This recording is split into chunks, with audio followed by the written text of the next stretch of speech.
Good afternoon. Welcome back to Words Matter. So let's share some words. Today, I want to talk to you about reframing the way you think. There's a book by Craig Rochelle called Winning the War in Your Mind.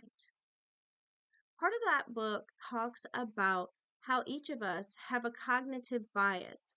Each of us have a pre-wired way to interpret a situation a certain way.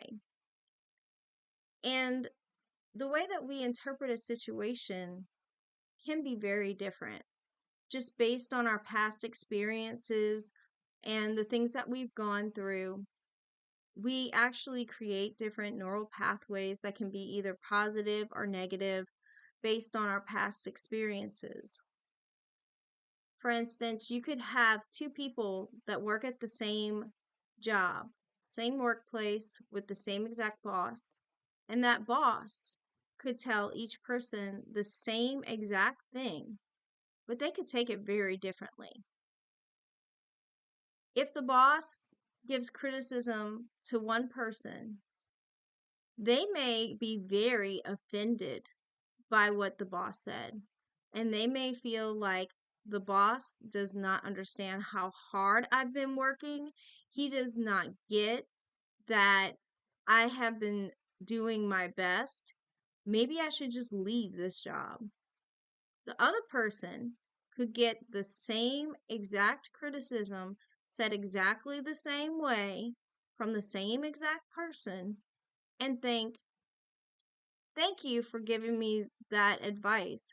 I didn't realize that I was doing things wrong. I really feel supported. Thank you. Both of them could have the same exact thing said, but their reactions completely different.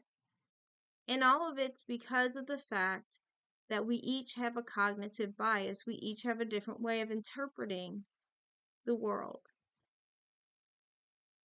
There's a thing that he talks about called reframing. And reframing is basically creating a different way of interpreting a situation. Because in life, we filter things. And depending on what kind of filter we use, it can change what we see. If this was the whole situation and this was what you were seeing, because this is your frame, if you were just looking at this, all you're seeing is the negative that's in the situation. But if you're going through this and this is all you're seeing, because this is how you're framing the situation, all you're seeing is the positive. And truly, it's somewhere in between. There's both positive and there's both negative in this particular scenario.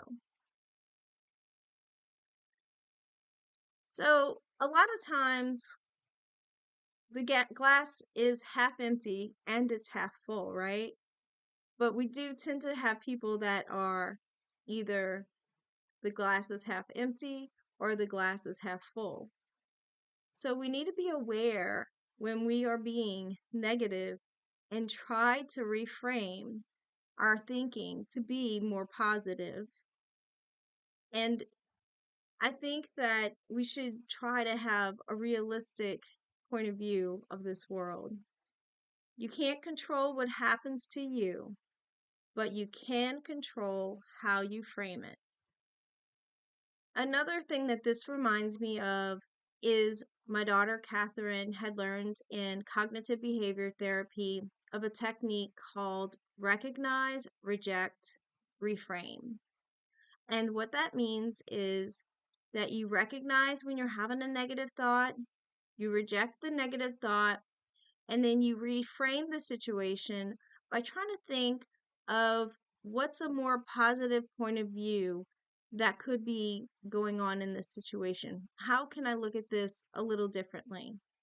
For example, she went to go play video games with a group of kids, and the group of kids told her, "No, you can't play right now."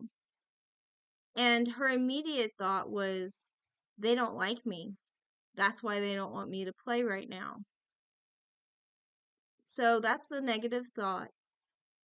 She would need to reject that negative thought and reframe it by thinking something more positive, such as, there's a bunch of kids right now. All of them have controllers. It's possible that they said that I can't play right now because there are no game controllers available for me to be able to play. That's taking that same situation and reframing it in a more positive light. All right, guys. Well, I hope you can learn a little something about how to reframe your thoughts. Remember, make them a little bit more positive if they're getting too negative. Keep that situation in reality. I'll talk to you next time. Bye.